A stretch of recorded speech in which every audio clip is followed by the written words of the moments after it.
Welcome to the Slop Farm. Enjoy the video. In this video, I will show how to replace Audi A3 window switch, updated. Use a trim tool to remove the door panel clips and set them aside. Start by lowering the window and disconnecting the battery to avoid shorts. Carefully pry the switch bezel, unplug the connector, and swap the module with the correct part. Test operation before reassembling the door panel.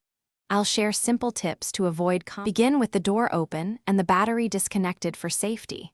Use a trim tool to pop the panel loose while supporting the door skin to avoid bending.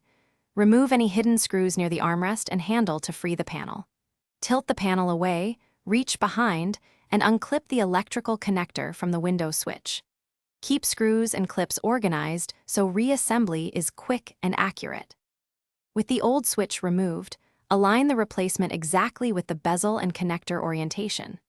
Plug the wiring harness into the new switch until the tab clicks, then reconnect the battery briefly to test window travel and auto function. If everything works, disconnect the battery again, seat the switch and reposition the door panel, pressing clips until they engage. Tighten screws, reconnect the battery, and perform one final full function check to finish. Thanks for watching. Consider subscribing if we helped you today.